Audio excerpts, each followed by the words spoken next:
নবপ্রজন্ম, তরুণ প্রজন্ম যেই ভাষায় ব্যবহার করি না কেন, এটা তাদেরকে কিভাবে দীক্ষিত করবেন জানি না, কিন্তু যেটা মনে হয় সেটা হচ্ছে একটি হচ্ছে যে আমাদের শিক্ষা ব্যবস্থার মধ্যে এক ধরনের ইনফিউশন আনতেই হবে, যেটা হচ্ছে তাদেরকে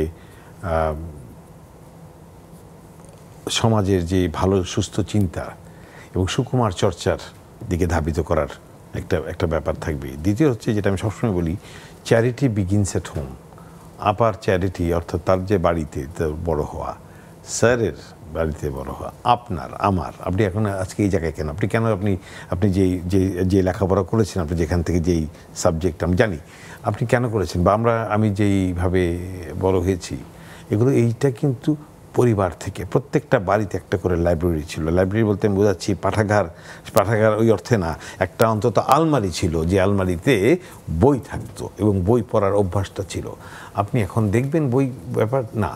কলকাতায় দেখেন এখনও ওই জিনিসগুলো আছে, ইন্ডিয়াতে আমি এটা তাদের বলতেই হবে। একটু আগে আলোচনা করছিলাম আমরা, দেখুন কলকাতায় এখনও খুব নিম্ন আয়ের সাধারণ একজন কর্মচারী, কেরানি, বাস থেকে নেমে কাঁধে ঝোলা ব্যাগ নিয়ে, যেটা আমরা স্যারের সাথে আলাপ করছিলাম, সে কিন্তু রবীন্দ্র সদনে একটা ঢু মারে, নন্দনে যায়, ওখানে গিয়ে ভাড়া চা খেয়ে নন্দনে গিয়ে একটা গান শুনে আসে, এবং ওই চায়ের দোকানে দাঁড়িয়ে ওরা জীবনানন্দ দাশের একটা সাহিত্য নিয়ে কথা বলে বা রবীন্দ্রনাথ একটা গান নিয়ে কথা বলে। আমাদের এখানে যে ছেলেমেয়েরা যে কফি শপগুলিতে আমরা যেতে পারি না এত ভিড়ের জন্য, কি আলোচনাটা হয় ওইখানে, আপনি নিজেই ভেবে দেখুন যে আমাদের এখানে যে চর্চাটা, বাড়িতে কি চর্চা হচ্ছে, রাস্তায় কি চর্চা হচ্ছে, চায়ের দোকানের সামনে কি চর্চাটা হচ্ছে।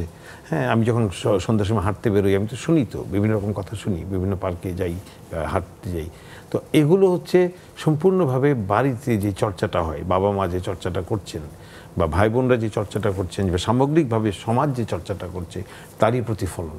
তো এটা এখন এই পরিবর্তনটা ওভারনাইট তো হবে না, এটা একটা সময়ের ব্যাপার আছে, এবং সে সময়টা কখন আসবে আমি জানি না। আমাদের জীবদ্দশা তো নয়, কিন্তু এই চর্চাটা মানে ফিরে আসবে হয়তো বা।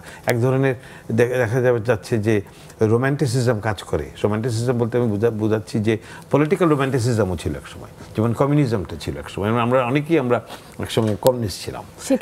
টেগোর সোসাইটি কতটা, টেগোর সোসাইটির চিন্তাটা হচ্ছে, দেখুন আমরা এখানে টেগোর সোসাইটি ইচ্ছা করেই এখানে একটি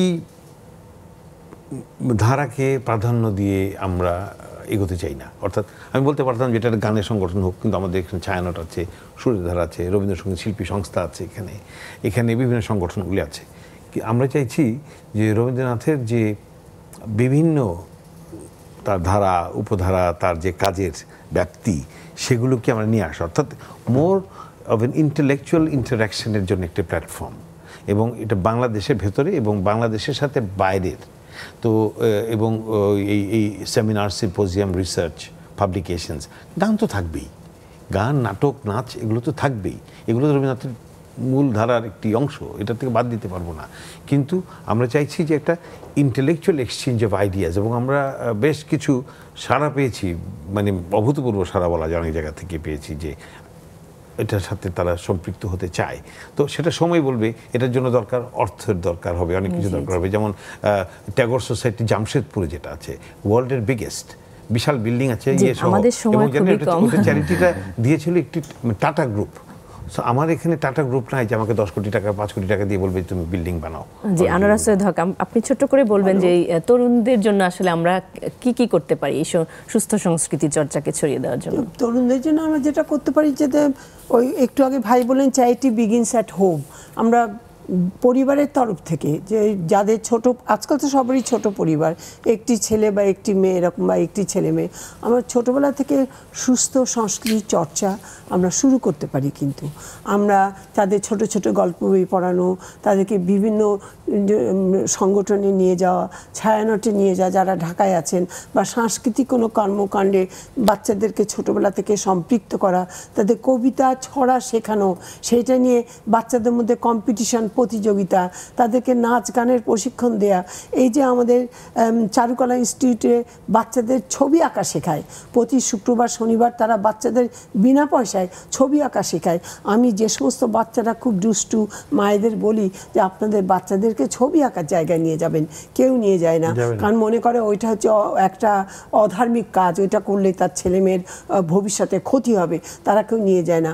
আমরা একটা খুব মন্ডুক সমাজের ভেতরে বর্তমানে বাস করছি, আমরা মনের দরজাটাকে সব চারদিক থেকে বন্ধ করে রেখেছি, আমরা একটা লাইনে চলছি। তো আমার মনে হয় সেটা আমাদের সমাজের জন্য ভবিষ্যতে ক্ষতি হবে। কিশোর গ্যাংই তৈরি হচ্ছে এইসব কারণে।